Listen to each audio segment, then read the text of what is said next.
여러분 안녕하세요. 오늘 강의는 조금 민감하지만 누구보다 중요하게 생각해야 할 이야기로 시작해 보려고 합니다. 혹시 이런 고민 한 번쯤 해보신 적 있으신가요? 나중에 몸이 불편해지면 요양원에 가야 하나? 혼자 사는데 아프면 누구한테 기대지? 아이들한테 부담 주기 싫으니까 그냥 요양병원으로 가는 게 낫겠지. 많은 분들이 마치 노후 요양원이라는 공식처럼 당연하게 생각하고 계십니다. 하지만 여러분, 그 생각을 오늘 이 시간을 통해 완전히 바꾸실 수 있을 것입니다. 요즘은 전 세계적으로 노년 돌봄의 방향이 크게 변화하고 있습니다. 바로 시설 중심 돌봄에서 집 중심 돌봄으로 이동하는 변화입니다. 왜 그럴까요? 우리가 평생 살아온 곳은 집입니다. 익숙한 공간, 내 손에 잡히는 물건들, 매일 보는 풍경과 소리. 이런 환경은 나이가 들어갈수록 더 큰 안정감을 줍니다. 그리고 최근에는 의학 돌봄 기술 정책까지 모든 요소가 집에서 오래 안전하게, 편안하게 살도록 도와주고 있습니다. 예전에는 집에서 돌봄을 받는 것이 불가능에 가깝다면 이제는 당연하고 그리고 더 건강한 선택이 되었습니다. 그래서 오늘 강의 제목처럼 말씀드리고 싶습니다. 요양원? 가지 마세요. 노후 돌봄은 이제 집이 최고의 요양원입니다. 오늘 강의에서는 왜 요양원을 필수 선택지로 생각하지 않아도 되는지, 집이 어떻게 최고의 요양원이 되었는지, 실제로 집에서 어떤 돌봄 서비스를 받을 수 있는지, 지금 당장 무엇을 준비해야 하는지, 이 네 가지를 아주 쉽게 그리고 현실적으로 알려드리려고 합니다. 오늘 강의가 여러분의 노후를 바꾸는 작은 전환점이 되길 바랍니다. 그럼 본격적으로 시작하겠습니다. 요양원을 멀리해야 하는 이유. 여러분, 집이 최고의 요양원이다라는 말이 왜 나왔을까요? 그 이유를 조금 더 깊이 들여다보겠습니다. 지금 말씀드릴 내용은 요양원 비판이 아니라 현실적인 노년 삶의 질에 관한 이야기입니다. 첫 번째 이유. 생활 주도권을 잃기 쉽다. 요양원에 입소하면 가장 먼저 느끼는 변화가 무엇인지 아세요? 바로 내가 내 삶을 스스로 결정하기 어려워진다는 점입니다. 식사 시간, 목욕 시간, 취침 시간, 기상 시간까지 모두 정해져 있습니다. 선생님들이 나쁘다는 게 아니라 한 공간에서 여러 어르신을 관리하다 보니 규칙적인 일정에 맞춰 움직일 수밖에 없습니다. 평생 자유롭게 살아오신 분들이 갑자기 정해진 스케줄 속에 들어가면 그 순간부터 삶의 리듬과 만족도가 떨어지기 시작합니다. 우리는 나이가 들수록 내 방식대로 살고 싶다는 마음이 더 강해지는데 요양원에서는 그 자유를 온전히 지키기가 어렵습니다. 두 번째 이유. 정서적 고립감. 요양원에서 가장 많이 들리는 말이 무엇인지 아십니까? 외롭다입니다. 물론 요양원 직원분들은 정말 열심히 도와주고 돌봐주시지만 자식들은 자주 오지 못하고 친구들은 멀리 떨어져 있고 옆방 어르신들과도 성격이나 생활 패턴이 맞지 않을 수 있습니다. 특히 치매 초기나 경도 인지장애가 있는 분들은 낯선 곳에 가면 인지 기능이 더 빠르게 떨어지는 사례도 많습니다. 사람은 익숙한 환경에서 가장 안정감을 느낍니다. 그래서 정서적으로 불안한 상태에서 생활하면 신체 건강까지 함께 나빠지는 경우가 많습니다. 세 번째 이유. 비용 부담이 생각보다 크다. 많은 분들이 오해합니다. 요양원은 국가 지원이 있으니까 싸지 않나? 하지만 현실은 정반대입니다. 요양 등급이 있어도 월 120만에서 200만 원은 기본이고 등급이 없으면 비용이 250만에서 300만 원도 흔합니다. 게다가 간병비, 비급여 서비스, 병원비, 위생용품 비용, 이런 추가 비용이 계속 쌓입니다. 반면 집 기반 돌봄 서비스는 등급만 있으면 월 40에서 100만 원 정도로 충분하며 필요한 서비스만 선택해서 받을 수 있어 훨씬 효율적입니다. 정리. 요양원을 선택하면 1. 생활의 자유가 줄어들고 2. 정서적 고립감을 느끼기 쉽고 3. 장기적으로 비용 부담이 커지기 때문에 지금 세계 여러 나라에서는 가능하면 시설 입소는 최대한 늦추자. 집에서 돌봄이 가능하도록 시스템을 강화하자. 이렇게 방향이 완전히 바뀌고 있습니다. 그래서 오늘 강의에서도 강조합니다. 요양원은 마지막 선택지일 뿐, 첫 번째 선택지가 될 필요는 없습니다. 집이 최고의 요양원이 되는 이유. 여러분, 그렇다면 왜 지금 시대에는 요양원보다 집이 더 좋다는 이야기가 나올까요? 단순히 집이 익숙해서 좋은 정도가 아닙니다. 정말로 과학적으로, 경제적으로, 그리고 정서적으로 집이 최고의 요양 환경이 될 만한 이유가 확고하게 있습니다. 지금부터 4가지 핵심 이유를 설명드리겠습니다. 1. 집은 평생의 기억이 쌓여 있는 공간이다. 사람의 뇌는 익숙한 공간에서 안정감을 느끼고 기능이 유지됩니다. 반대로 낯선 환경에 놓이면 스트레스가 커지고, 특히 고령자의 경우 체력 저하, 인지 기능 저하, 우울감 이 빠르게 생겨납니다. 예를 들어 치매 초기 단계의 어르신이 집에서는 양치, 식사, 이동 등 일상생활을 잘하시다가도 요양원에 들어가자마자 급격히 기능이 떨어지는 사례가 많습니다. 왜일까요? 집은 몸과 마음이 기억하는 공간이기 때문입니다. 어디에 손잡이가 있는지, 어디에 컵이 있는지, 어떤 소리와 냄새가 나는지 모두 알고 있기 때문에 혼란이 적고 자율성이 유지됩니다. 그래서 의사, 간호사들이 한 목소리로 이야기합니다. 가능하면 집에서 지내게 하세요. 그게 건강에 더 좋습니다. 2. 장기요양보험이 집 기반 돌봄을 더 강하게 지원하고 있다. 과거에는 요양원 중심이었지만 지금은 정책 자체가 완전히 바뀌었습니다.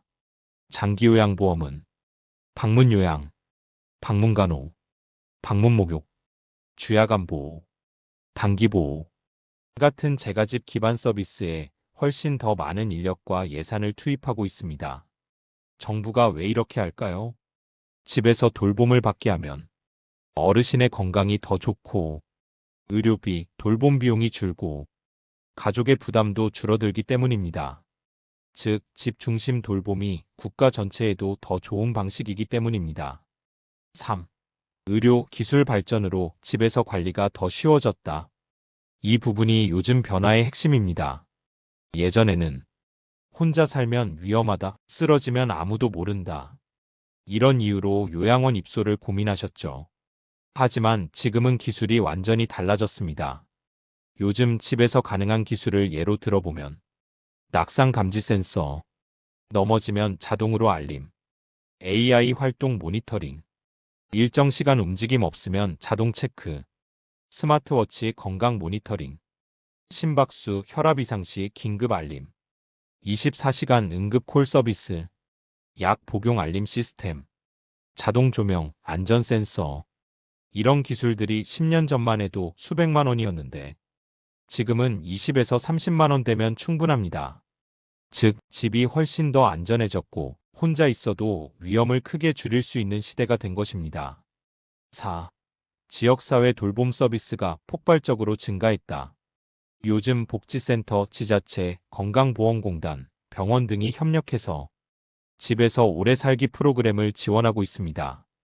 예를 들어 무료 저가 도시락 배달 서비스, 독거 어르신 안부 확인 서비스, 방문간호 방문재활, 집 청소 정리 지원, 병원 동행 서비스, 인지건강 프로그램 제공.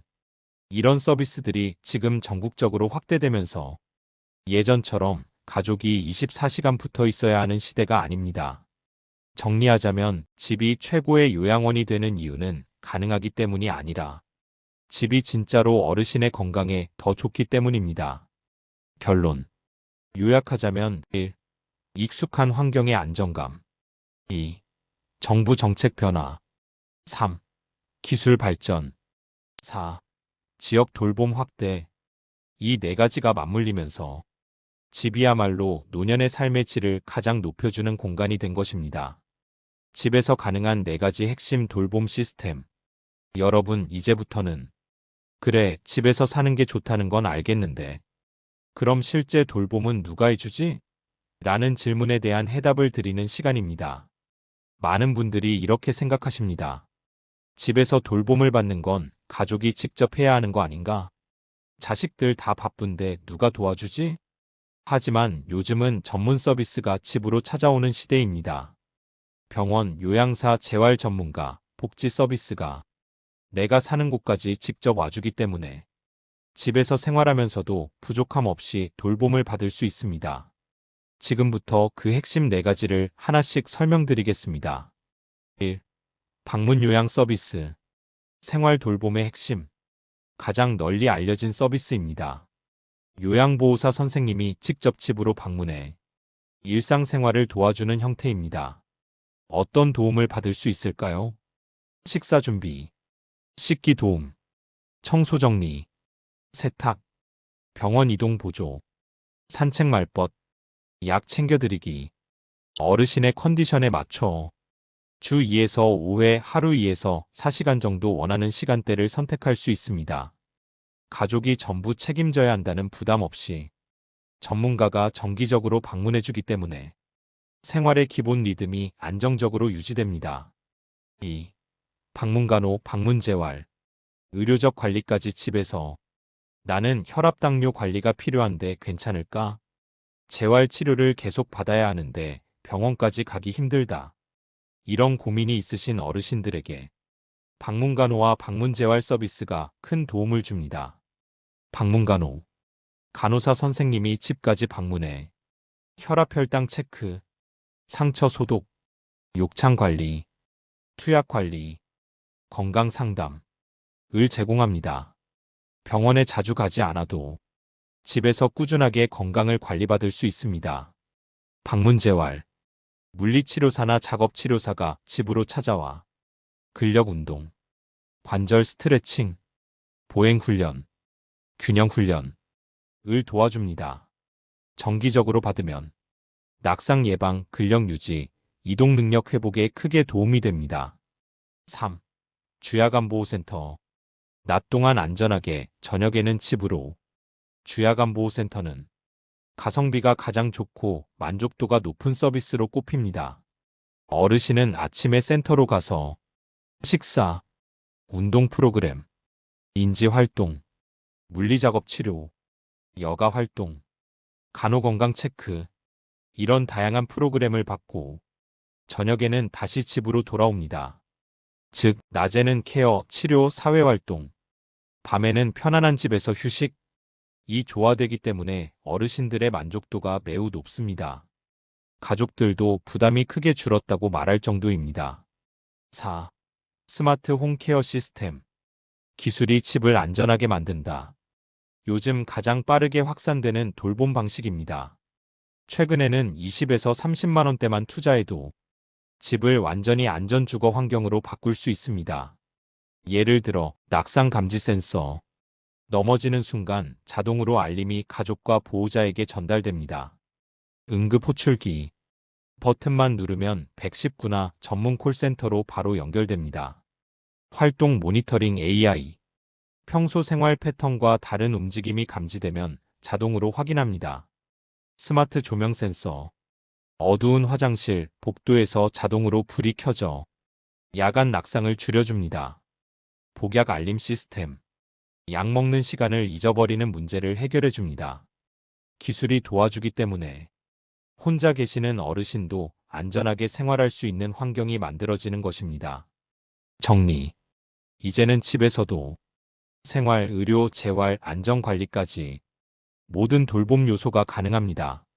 과거엔 집에서는 돌봄이 불가능하다는 시대였지만 지금은 집이 더 안전하고 전문적인 시대입니다.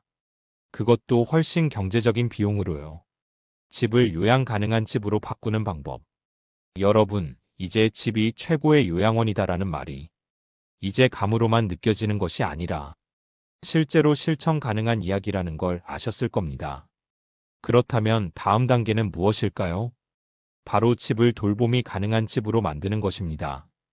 이 과정이 어렵지 않으면서도 어르신의 안정과 삶의 질을 폭발적으로 향상시켜줍니다. 지금부터 아주 현실적인 방법 3단계를 알려드리겠습니다. 1. 집 구조를 안전하게 바꾸기. 사고의 70%는 집 안에서 발생합니다. 그 중에서도 가장 많은 사고는 낙상 넘어짐입니다.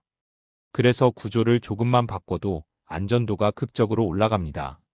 미끄럼 방지 매트, 화장실, 베란다, 주방은 반드시 미끄럼 방지 매트로 바꾸면 주요 위험이 거의 사라집니다.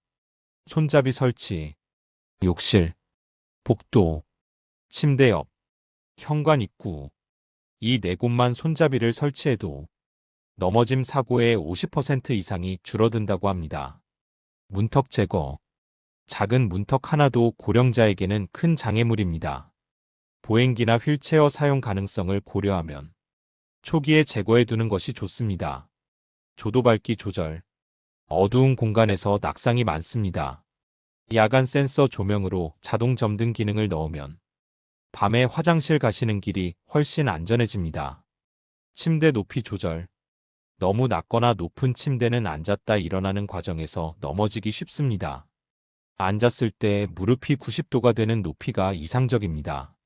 이 정도만 해도 집이 훨씬 안전해지고 돌봄 친화적인 공간으로 바뀝니다. 2. 식사 영양관리 시스템 만들기. 노년기 건강 문제의 60%가 잘 못 먹는 것에서 시작됩니다. 하지만 요즘 좋은 서비스들이 많기 때문에 관리가 훨씬 쉽습니다. 도시락 배달 서비스, 고령자 영양식 전문 업체들이 많아 저염식, 당뇨식, 연식 씻기 쉬운 음식, 균형 도시락 등으로 구성된 식사를 정기적으로 받을 수 있습니다. 영양 간편식 구독 서비스, 고단백죽 간편 영양식품 등 한 끼라도 제대로 챙기기 어려운 어르신에게 매우 도움이 됩니다. 약 복용 관리 시스템, 자동 알림 약통, 일주일간 약 정리함, 약 복용 시간 알림 앱, 이런 도구들이 약 먹는 시간을 잊지 않도록 도와줍니다. 정리하면 혼자 사시더라도 식사와 약 복용은 더 이상 걱정할 요소가 아닙니다. 3. 돌봄 네트워크 구축.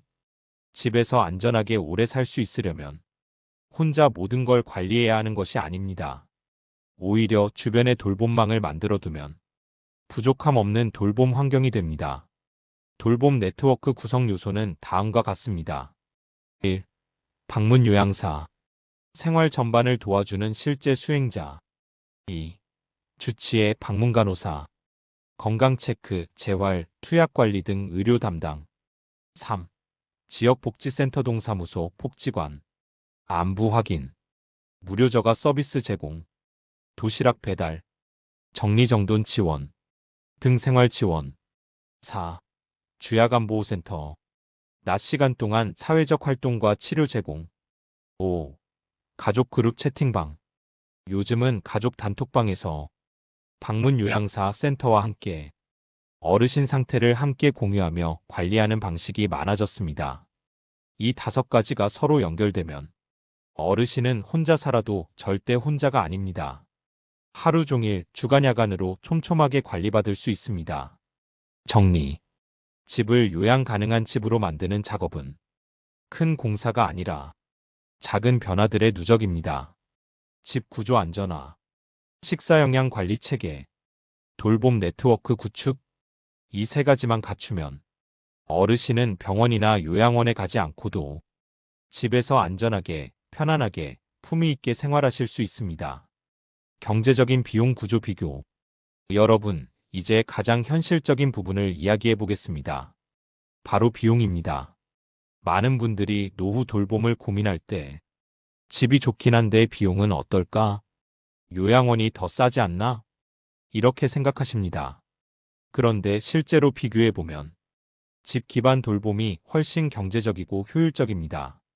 지금부터 구체적으로 비교해 드리겠습니다. 1. 요양원 비용 생각보다 매우 높다. 요양원 비용은 크게 2가지로 나뉩니다. 1. 등급이 있는 경우 월 120만에서 180만 원 정도가 평균입니다. 하지만 여기에는 포함되지 않는 비용이 많습니다. 예를 들면 기저귀, 위생용품, 간식, 비급여 간병, 개별 활동 프로그램, 이런 비용이 추가됩니다. 그래서 실제로는 월 200만 원 이상 나오시는 분이 많습니다. 2. 등급이 없는 경우. 이 경우는 전액 본인 부담입니다. 시설에 따라 월 250만에서 300만 원 이상입니다. 게다가 병원 진료, 약가, 비급여 치료 등이 늘어나면 부담이 더 커질 수밖에 없습니다. 2. 집 기반 돌봄 비용. 맞춤형이라 훨씬 저렴하다. 반면 방문 요양주야간 보호 등 재가 서비스를 이용할 경우에는 비용 구조가 완전히 다릅니다. 1. 방문 요양. 장기 요양 등급이 있으면 본인 부담금은 월 10만에서 40만 원 정도. 2. 주야간보호센터. 가성비 최고라 불립니다. 등급이 있으면 본인 부담금 월 15만에서 35만 원 정도. 3. 방문간호 방문재활. 등급에 따라 무료 또는 저비용으로 이용 가능. 4. 스마트 안전장치. 한번 설치하면 끝입니다. 20에서 30만 원 수준으로 비용 대비 효과가 매우 큽니다.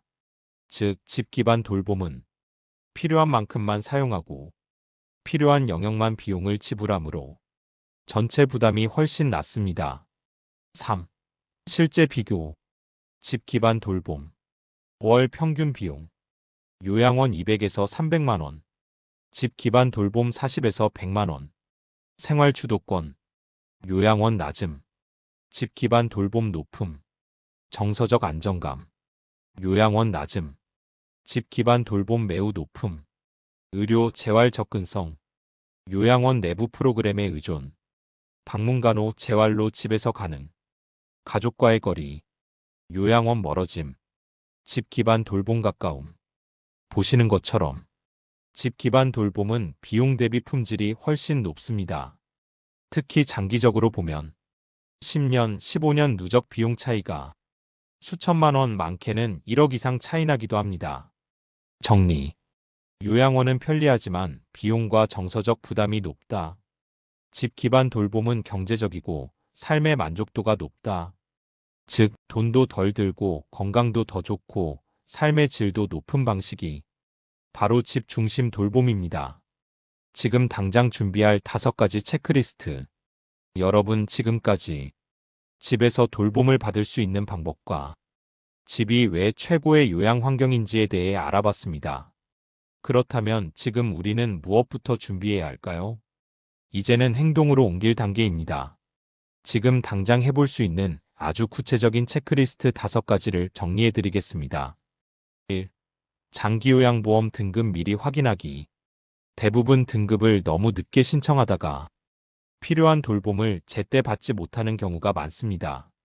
65세 이상이라면, 일상생활이 조금이라도 불편하다면, 치매, 관절염, 허리보행 문제 등이 있다면 등급을 미리 받아두는 것이 매우 중요합니다. 등급을 받는 순간부터 방문요양, 주야간보호, 방문간호, 재활서비스 등을 저렴하게 바로 이용할 수 있기 때문입니다. 2. 집 구조 점검하기. 앞에서 설명드린 것처럼 낙상 사고를 예방하는 것이 노년기 생활의 핵심입니다. 점검 리스트는 다음과 같습니다.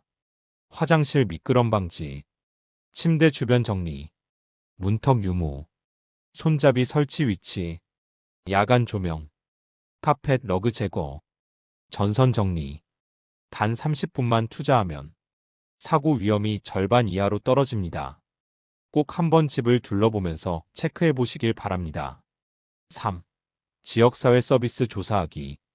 요즘은 지역마다 정말 좋은 프로그램들이 많습니다.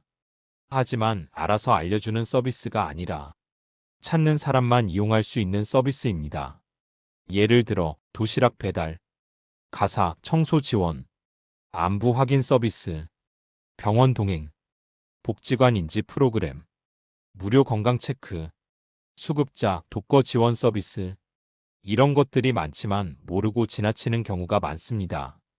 동사무소 행정복지센터 또는 주민센터에 전화 한 통만 하셔도 이용 가능한 서비스 목록을 다 안내받을 수 있습니다. 꼭 한번 확인해 보세요. 4. 방문간호, 주치의 연계 준비. 나이가 들수록 병원 가기 귀찮다, 내일 가야지 하다가 중요한 시기를 놓치는 경우가 많습니다. 그래서 방문간호와 주치의 연결을 미리 해두면 집에서 건강 체크를 정기적으로 받을 수 있어 건강관리의 공백이 크게 줄어듭니다. 특히 고혈압, 당뇨, 관절 문제, 치매 초기 등이 있는 경우는 반드시 필요합니다. 5. 가족과 역할 분담 협의하기. 돌봄은 결국 혼자가 아닌 팀이 만들어가는 것입니다. 가족끼리 누가 방문 요양사와 소통할지, 병원 일정은 누가 챙길지, 위급 상황 연락망은 어떻게 할지, 스마트 기기 알림은 누가 관리할지, 이렇게 역할을 미리 나누어 두면 실제 돌봄이 필요할 때 훨씬 수월합니다. 특히 가족 그룹 채팅방을 만들어 어르신의 상태를 공유해 두면 돌봄 공백이 거의 사라집니다. 정리. 지금 말씀드린 5가지는 시간도 오래 걸리지 않고 돈도 많이 들지 않습니다. 등급 확인, 집 구조 점검, 지역 서비스 조사, 방문간호 주치의 연계, 가족 역할 분담. 이 5가지만 해두면 앞으로의 노후는 훨씬 안전하고 편안하고 걱정이 줄어듭니다. 자주 묻는 질문 Q&A. 이제 마무리 단계입니다. 강의를 들으시면서 많은 분들이 하시는 질문을 Q&A 형식으로 정리해 드리겠습니다. 아마 여러분도 같은 고민을 하고 계실 것입니다. Q1. 몸이 많이 불편해도 집에서 돌봄이 가능할까요? 네, 가능합니다. 예전에는 의료적 돌봄이 필요하면 무조건 시설로 가야 했지만 이제는 그렇지 않습니다. 방문간호, 방문재활, 24시간 응급 알림 시스템, 주치의 왕진 서비스, 장기요양 재가 서비스, 이런 것들이 결합되면 웬만한 의료생활 관리가 전부 집에서 가능합니다. 특히 침대에서 일어나기 어렵거나 보행이 불편한 어르신도 방문 간호재활 서비스를 활용하면 시설에 가지 않아도 안정적인 관리가 가능합니다. Q2. 자녀가 멀리 살아서 걱정인데 그래도 집에서 돌봄이 가능할까요? 네, 충분히 가능합니다.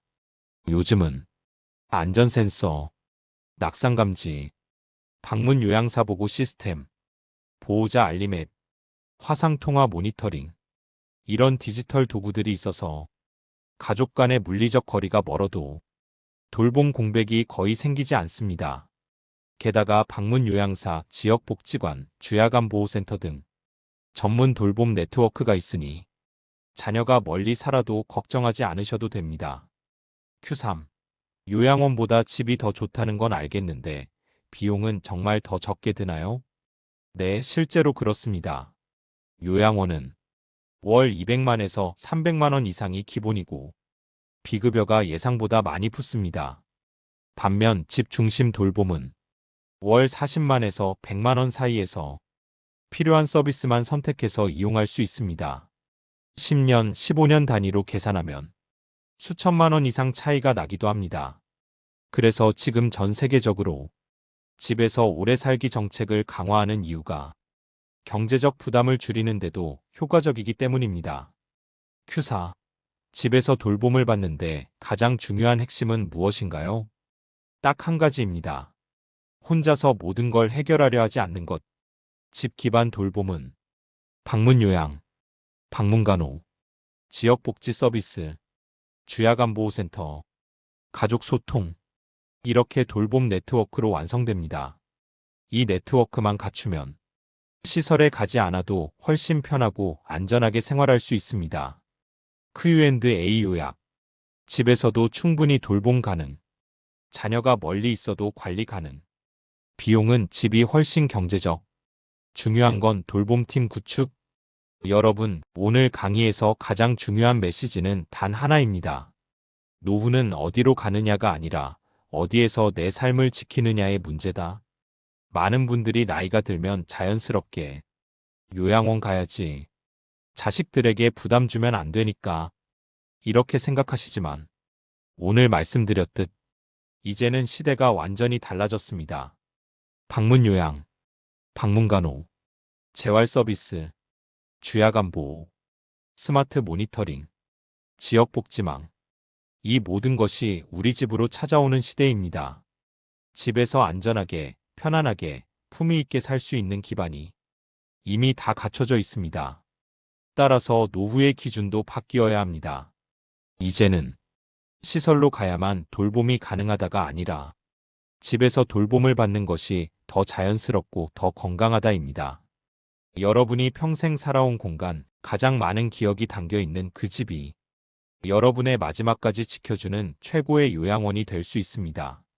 오늘 강의가 여러분의 노후 계획을 새롭게 설계하는데 작은 용기와 힌트가 되었다면 정말 기쁘겠습니다. 여러분의 노년이 누구보다 편안하고 따뜻하고 존중받는 시간이 되기를 진심으로 응원합니다.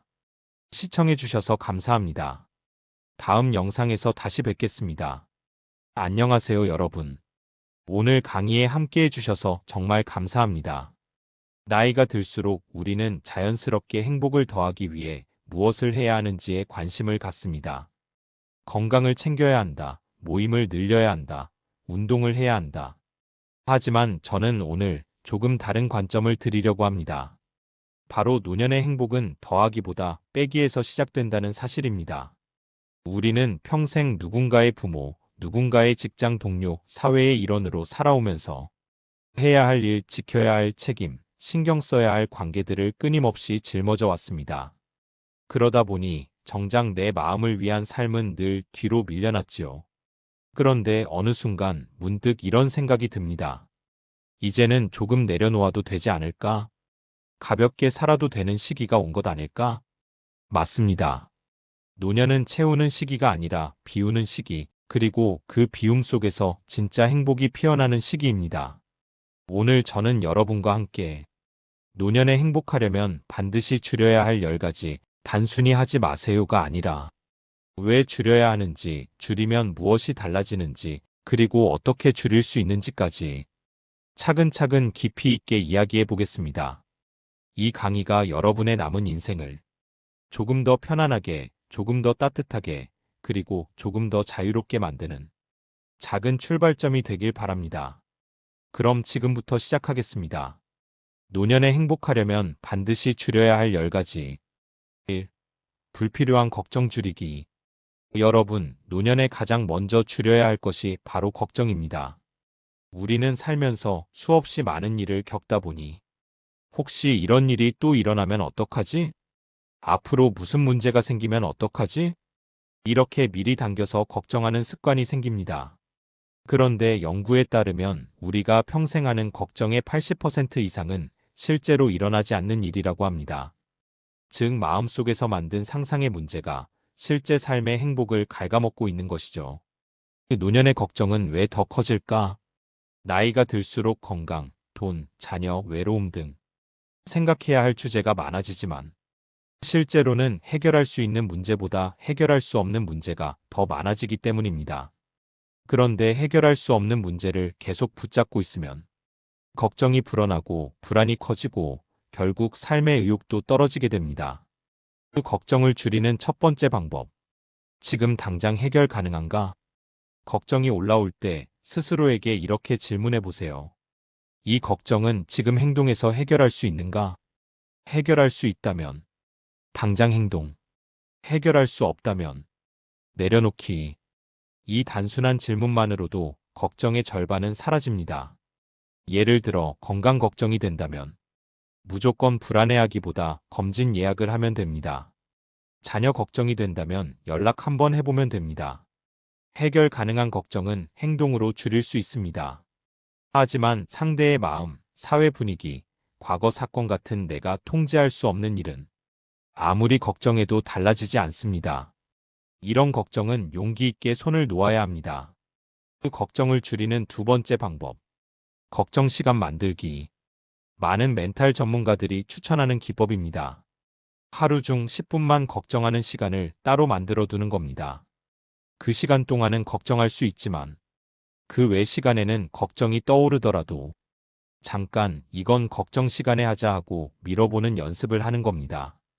이 기법을 실천한 많은 분들이 걱정이 눈에 띄게 줄고 마음이 훨씬 가벼워졌다고 말합니다.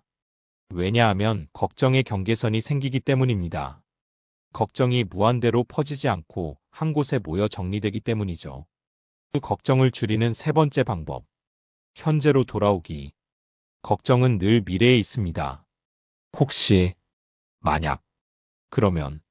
그런데 우리가 지금 해야 하는 일은 앞으로 벌어질 일을 상상하는 것이 아니라 오늘 하루를 충실히 사는 것입니다. 호흡을 천천히 하며 눈앞의 일 지금의 감정, 현재의 나에게 집중하면 걱정은 자연스럽게 작아집니다. 마무리 메시지. 걱정을 완전히 없애는 것은 불가능합니다. 하지만 불필요한 걱정은 충분히 줄일 수 있습니다. 걱정을 줄이면 마음이 편해지고, 마음이 편해지면 건강이 좋아지고, 건강이 좋아지면 자연스럽게 행복도 찾아옵니다. 불필요한 걱정 줄이기, 행복한 노년의 첫걸음입니다. 2. 남과 비교하는 마음 줄이기. 여러분, 두 번째로 줄여야 할 것은 남과 비교하는 마음입니다. 사람은 나이가 들어도 비교하는 마음만은 쉽게 사라지지 않습니다. 특히 노년에는 비교의 방향이 조금 달라집니다. 저 사람은 자식이 잘 됐네. 저 집은 연금도 많다던데. 저분은 건강도 좋고 여행도 다니는데 왜 나는? 그런데 여러분, 이 비교에는 한 가지 큰 문제가 있습니다. 남과의 비교는 현실이 아니라 내가 만들어낸 이미지와 비교하는 것이라는 점입니다. 우리는 남들의 좋은 면만 보고 나의 부족한 면과 나란히 놓습니다. 그러니 당연히 마음이 위축되고 자신의 삶이 초라해 보일 수밖에 없습니다. 이 비교가 불행을 만드는 이유. 사람은 누구나 남이 가진 것을 크게 보이고 내가 가진 것은 작게 보이도록 느끼는 성향이 있습니다. 이건 성격 문제가 아니라 인간의 뇌가 원래 그렇게 생겼습니다. 그런데 노년에는 이 성향이 더 강해집니다. 왜냐하면 인생에서 선택할 수 있는 것이 줄어들고 이미 지나가 버린 시간에 대해 아쉬움이 생기기 때문입니다. 하지만 여기서 우리가 꼭 기억해야 할 진실이 있습니다. 행복은 남과 비교해서 얻는 게 아니라 내 삶을 얼마나 사랑할 수 있는가에서 결정된다는 사실입니다. 그 비교를 줄이는 첫 번째 방법. 기준을 바꾸기. 남과 비교하는 대신 기준을 과거의 나로 바꿔보세요. 지난달보다 건강해졌는지, 1년 전보다 덜 예민한지, 조금이라도 더 여유가 생겼는지, 이런 작은 변화들에 집중하면 비교할 대상이 외부가 아니라 나 자신이 됩니다. 그리고 이런 비교는 오히려 자존감과 만족감을 높여줍니다. 그 비교를 줄이는 두 번째 방법. 정보 줄이기. 요즘은 정보가 너무 많습니다. SNS, 가족 단톡방, 지인들의 소식, 모두가 잘 사는 것처럼 보이죠. 하지만 그건 보여주고 싶은 모습만 보여주는 세상입니다. 남의 하이라이트 장면과 내 일상을 비교하지 마세요. SNS 사용 줄이기, 자극적 뉴스 덜 보기, 남 얘기 많은 모임 줄이기. 이것만으로도 비교 스트레스가 절반 이하로 줄어듭니다. 그 비교를 줄이는 세 번째 방법. 나의 강점 찾기. 비교는 없는 것에 집중할 때 커지고 행복은 있는 것을 볼 때 찾아옵니다. 성실한 성격, 남을 잘 챙기는 마음, 꾸준히 노력해온 삶, 실패 속에서도 버텨낸 힘, 이런 것들을 떠올려 보세요. 나만의 강점을 발견할수록 남과 비교할 필요가 없어집니다. 마무리 메시지. 비교는 끝이 없습니다. 그리고 그 끝없는 비교는 내 삶의 가치와 행복을 계속 깎아내립니다. 노년의 행복한 사람들은 남과 경쟁하지 않고 남을 부러워하지 않고 오직 나의 삶에 집중하는 사람들입니다. 여러분의 속도대로, 여러분의 방식대로 여러분의 인생을 사랑해 주세요. 그것이 비교에서 벗어나 행복으로 향하는 길입니다. 3. 자녀에게 과도한 기대 줄이기.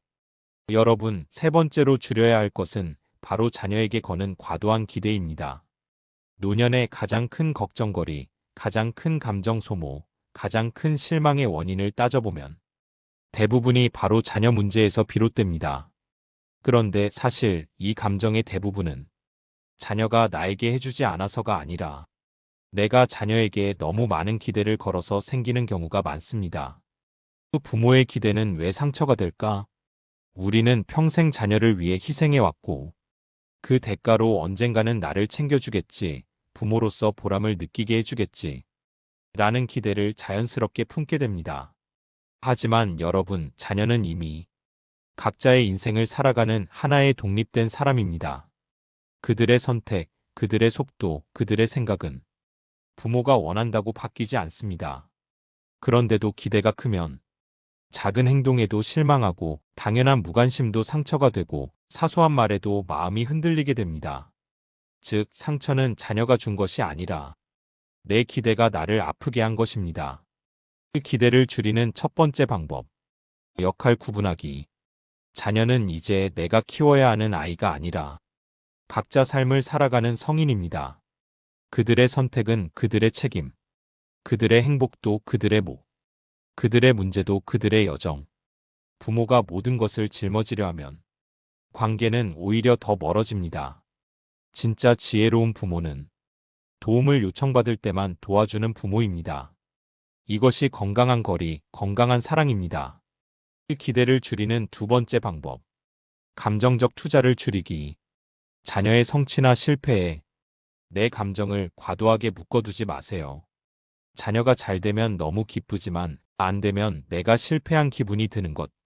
이것은 부모가 감정적으로 너무 깊이 얽혀 있다는 신호입니다. 나의 기쁨과 슬픔을 자녀의 인생에 올인하지 마세요. 내 행복은 내 인생에서 찾아야 합니다. 그 기대를 줄이는 세 번째 방법.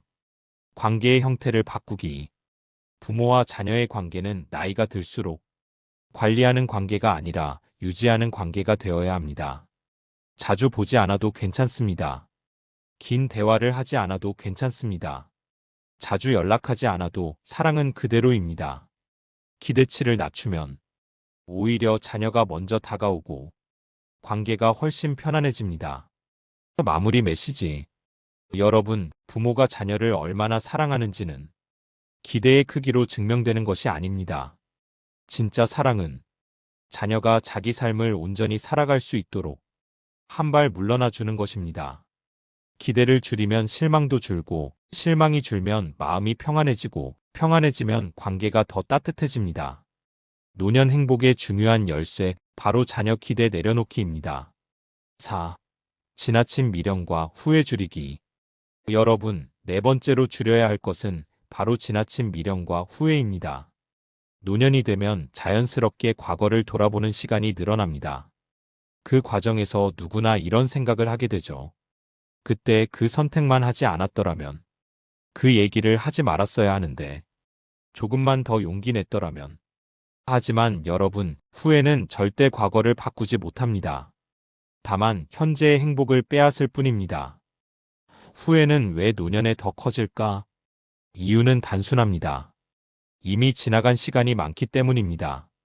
되돌릴 수 없는 선택들이 쌓여 있고, 그 결정을 바라보는 시선도 달라졌기 때문이죠. 그런데 중요한 진실이 하나 있습니다. 그때의 나는 그때의 상황에서 가장 최선이라고 생각한 선택을 한 것입니다. 지금의 시각으로 과거를 판단하는 것은 결코 공정하지 않습니다. 지나간 시간, 지나간 선택들을 지금의 기준으로 비판하는 순간 후회는 끝없이 커지게 됩니다. 그 미련을 줄이는 첫 번째 방법. 그땐 그게 최선이었다 인정하기. 지나간 선택들을 지금 다시 분석해보면 당연히 부족해 보이고 다른 길이 더 좋아 보입니다. 하지만 여러분, 그때의 감정, 정보, 환경, 관계, 모든 조건을 고려하면 그때의 나는 최선을 다한 것입니다. 이 사실을 인정하는 순간 후회는 자연스럽게 반으로 줄어듭니다. 그 미련을 줄이는 두 번째 방법. 현재의 의미 부여하기.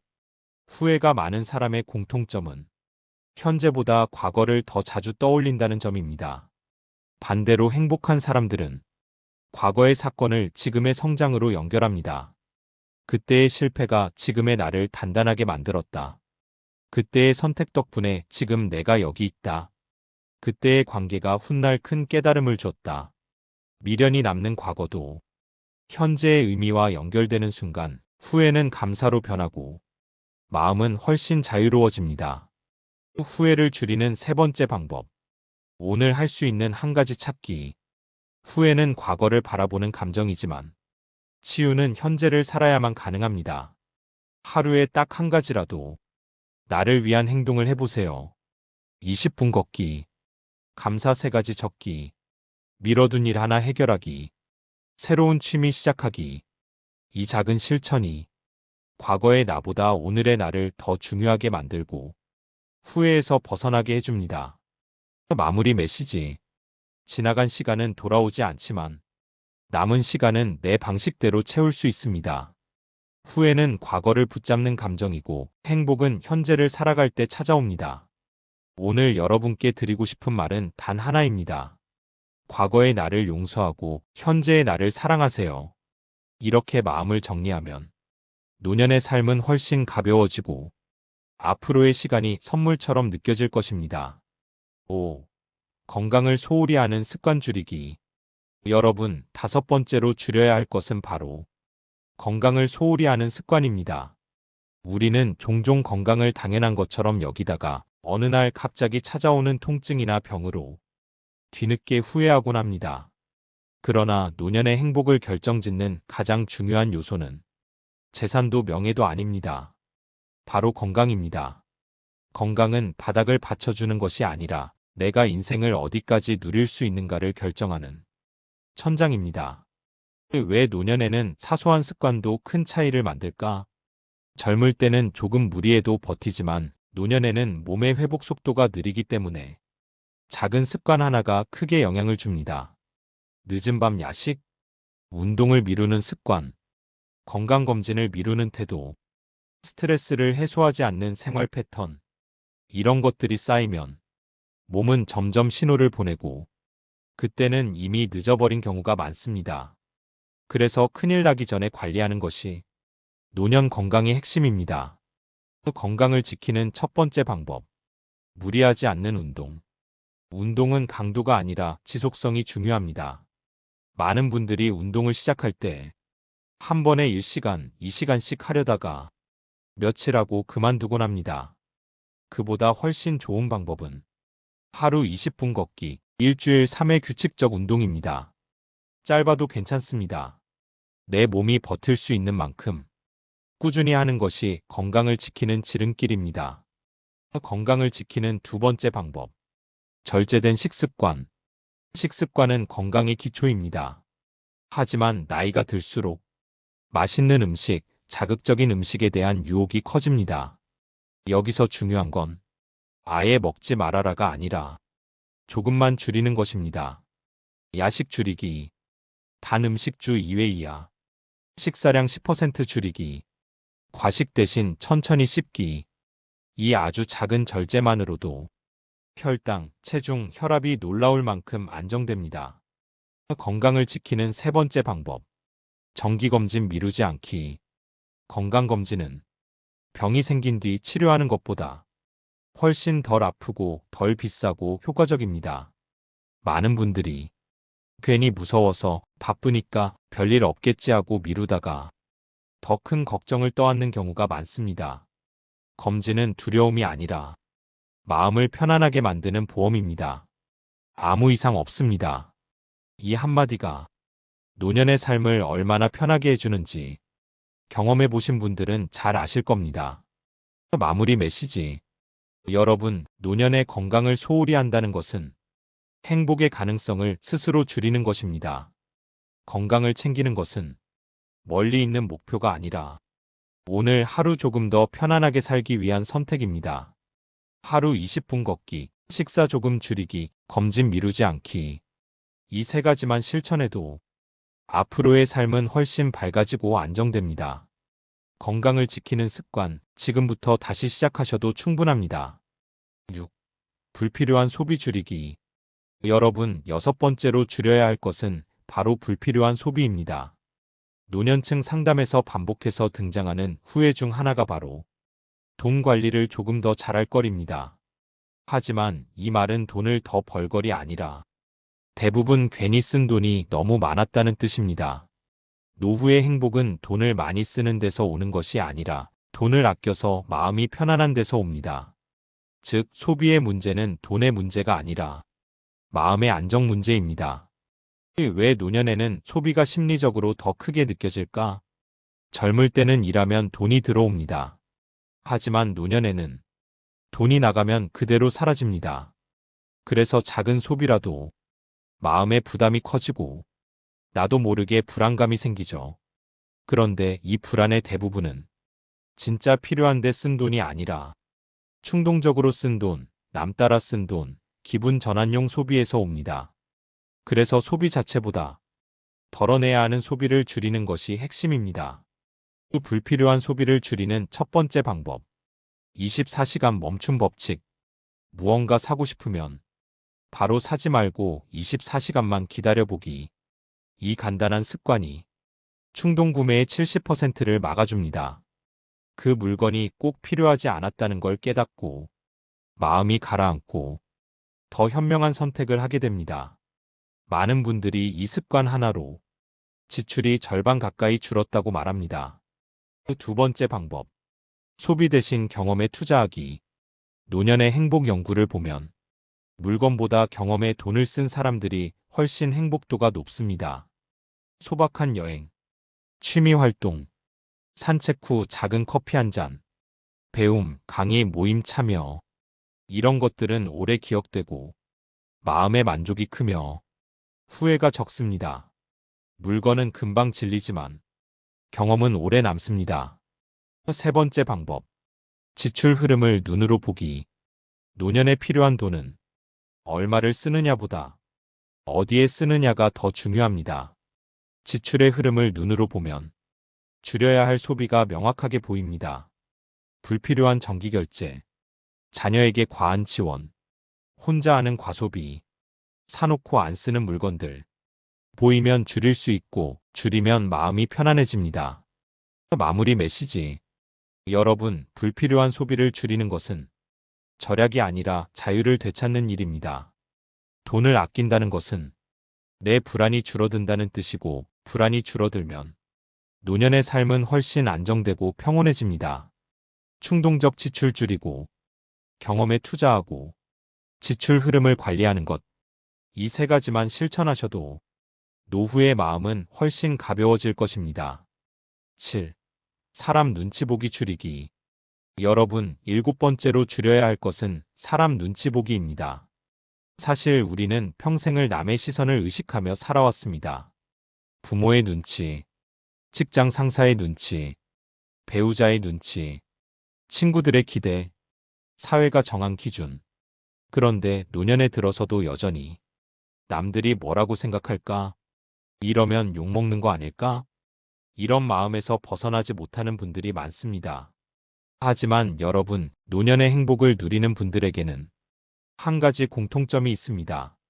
남의 시선을 신경 쓰지 않고 자기 인생을 자기 방식대로 산다는 것. 왜 우리는 나이 들수록 더 눈치를 볼까? 여기에는 두 가지 이유가 있습니다. 첫째, 괜히 민폐 끼치면 안 된다는 마음이 커지기 때문입니다. 하지만 그 마음이 지나치면 아무것도 부탁하지 못하고 도움을 받을 기회를 스스로 막게 됩니다. 둘째, 나이가 들수록 새로운 관계보다 기존 관계가 더 소중하게 느껴지기 때문입니다. 그래서 관계가 깨지는 걸 두려워해 하고 싶은 말도 참게 되는 것이죠. 눈치 보기를 줄이는 첫 번째 방법. 싫은 건 싫다 말하기. 여러분, 거절은 상대를 미워해서가 아니라 내 마음을 지키기 위한 행동입니다. 나이가 들수록 가장 필요한 능력은 관계를 유지하면서도 거절하는 기술입니다. 부담되는 부탁에는 이번엔 어렵겠어요. 하기 싫은 약속에는 다음에 뵙죠. 기분 나쁜 말에는 그 말은 조금 상처가 되네요. 이런 짧은 문장만 사용해도 내 삶의 에너지가 새어나가는 것을 막을 수 있습니다. 두 번째 방법. 나에게 인정받는 연습하기.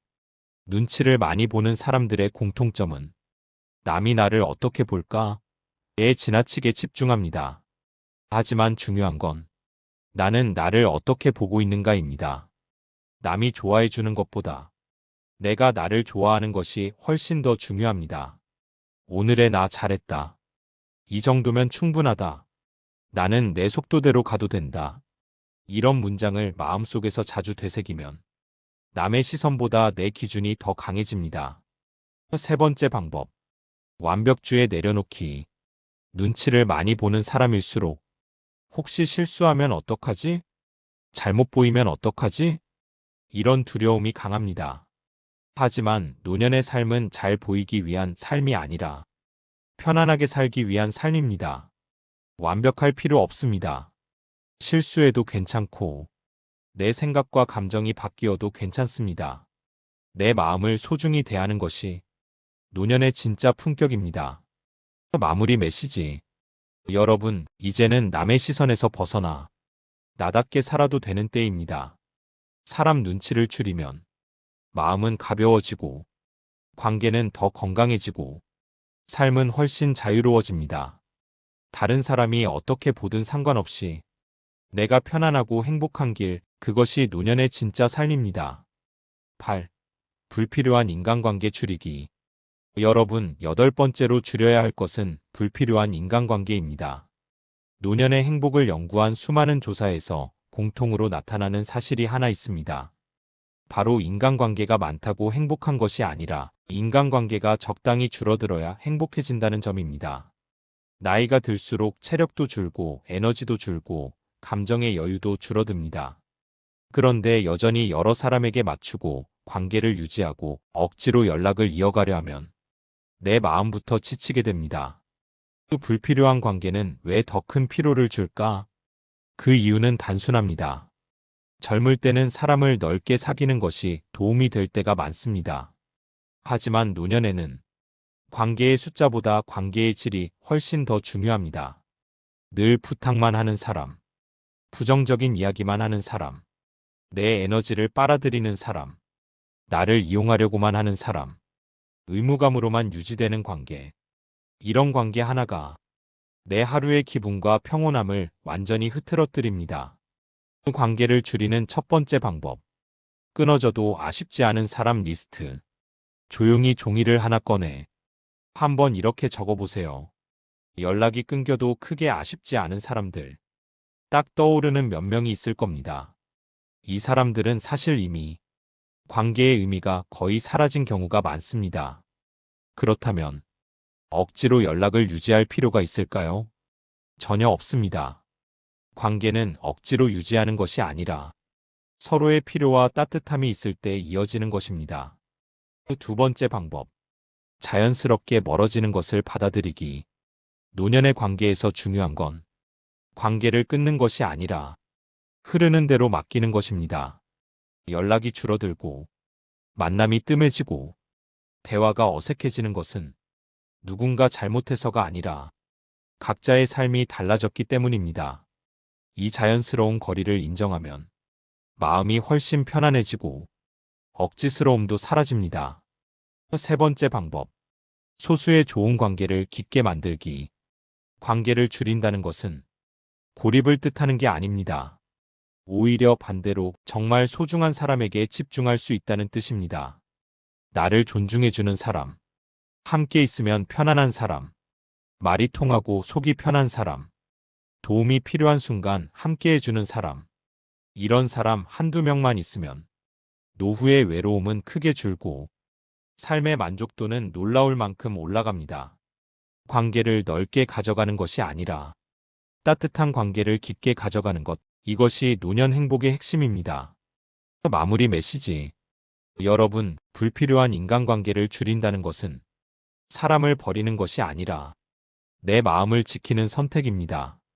줄이면 비로소 보입니다. 누가 나에게 따뜻한 사람인지, 누가 나를 힘들게 하는 사람인지. 그리고 남는 관계는 진짜 소중한 인연들 뿐일 것입니다. 노년의 행복은 많은 사람과 함께하는 데서 시작되는 것이 아니라 좋은 사람 몇 명과 편안하게 지내는 데서 시작됩니다. 9. 집착과 고집 줄이기. 여러분, 9번째로 줄여야 할 것은 집착과 고집입니다. 노년 갈등의 상당수가 바로 이 두 가지에서 시작됩니다. 내 방식이 맞아. 내가 살아보니까 이런 거야. 이건 무조건 이렇게 해야 해.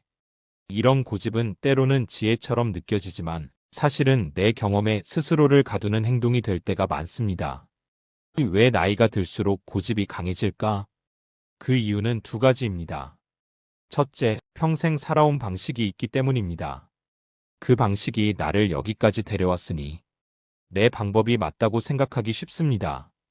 둘째, 세상이 너무 빨리 변하기 때문입니다. 새로운 것을 받아들이기보다 익숙한 것에 머무르는 게 훨씬 편하기 때문이죠.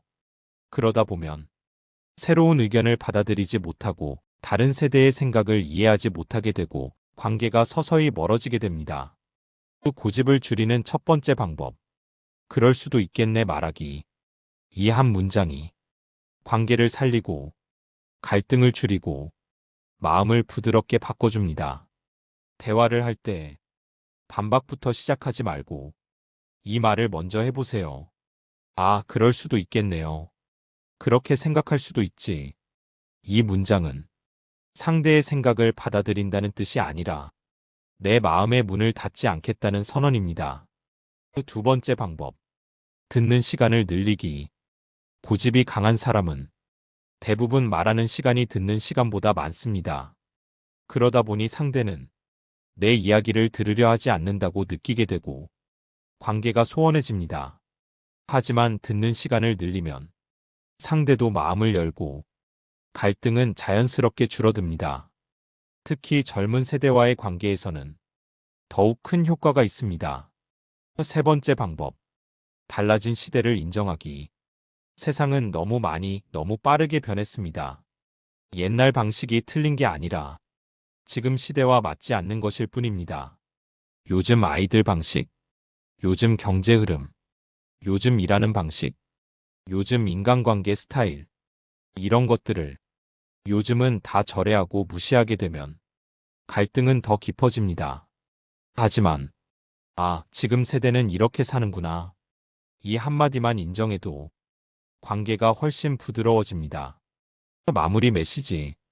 여러분, 집착과 고집은 나를 지키기 위한 마음에서 시작되지만 결과적으로는 나를 외롭게 만들기도 합니다. 고집을 줄인다는 것은 내가 틀렸다는 뜻이 아니라 더 넓은 세상과 더 따뜻한 관계를 받아들이겠다는 의미입니다. 조금만 마음을 열고 조금만 유연해지면 노년의 삶은 지금보다 훨씬 더 편안하고 행복해집니다. 10. 혼자 버티려는 마음 줄이기. 여러분, 마지막 10번째로 줄여야 할 것은 바로 혼자 버티려는 마음입니다. 나이가 들수록 내가 누군가에게 패 끼치면 안 된다, 늙어서 의지하면 민폐다, 이런 생각에 사로잡혀 힘든 일을 혼자 끙끙 앓는 분들이 많습니다. 하지만 여러분, 노년의 가장 큰 위험은 질병이 아니라 혼자 버티는 고립감입니다.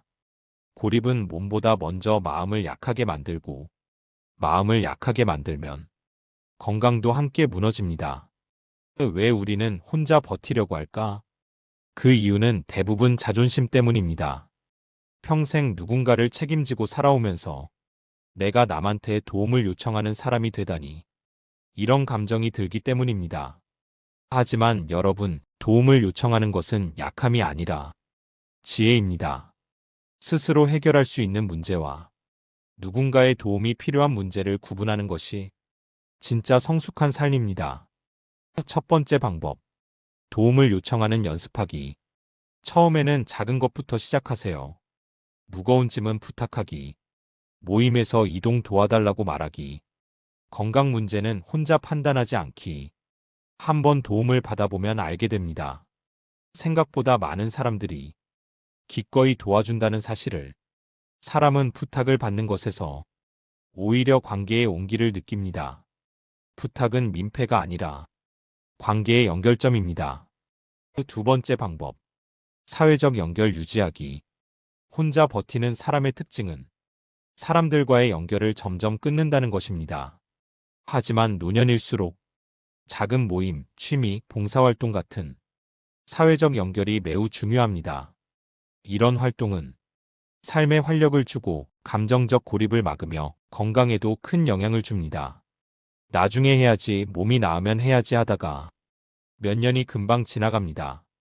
지금 바로 가벼운 활동부터 시작해보세요. 세 번째 방법. 감정 솔직하게 표현하기. 힘들면 힘들다고, 외로우면 외롭다고, 아프면 아프다고 말하는 것이 절대 부끄러운 일이 아닙니다. 오히려 솔직한 감정 표현이 주변 사람들에게 내가 도와줄 수 있는 사람이구나 라는 신호가 됩니다. 사람들은 여러분이 생각하는 것보다 훨씬 더 따뜻하고 기꺼이 마음을 나눌 준비가 되어 있습니다. 마무리 메시지. 여러분, 혼자 버티며 사는 것은 강함이 아닙니다. 진짜 강한 사람은 도움이 필요할 때 도움을 요청할 줄 아는 사람입니다. 혼자 버티는 마음을 내려놓으면 삶은 훨씬 덜 외롭고 훨씬 더 따뜻해지고 훨씬 더 안전해집니다. 노년의 행복은 혼자가 아니라 함께해서 옵니다. 여러분, 오늘 함께한 시간 어떠셨나요? 우리는 평생 앞만 보고 달려오느라 나를 돌아볼 시간이 많지 않았습니다. 그래서 노년에 들어서야 비로소 이제는 어떻게 살아야 행복할까? 이 질문을 다시 던지게 됩니다. 오늘 말씀드린 10가지는 노년을 행복하게 만드는 비법이 아닙니다. 그저 불필요한 것들을 조금씩 덜어내는 과정일 뿐입니다. 걱정을 줄이고, 비교를 줄이고, 기대를 줄이고, 후회를 줄이고, 이 줄이는 법은 우리의 삶을 더 단순하게 만들고 그 단순함 속에서 진짜 행복이 자연스럽게 떠오르게 합니다. 여러분, 행복은 멀리 있는 것이 아닙니다. 지금 내 하루가 가벼워지고 내 마음이 편안해지고 내 삶이 내 방식대로 흘러갈 때 그때 비로소 행복은 우리 곁에 머물게 됩니다. 오늘 강의에서 이야기한 10가지 중 딱 한 가지라도 실천해 보세요. 여러분의 내일은 지금보다 훨씬 더 편안하고 훨씬 더 따뜻해질 것입니다. 끝까지 함께 해주셔서 진심으로 감사합니다. 여러분의 노년이 누구보다 평안하고 자유롭고 행복하길 진심으로 응원합니다.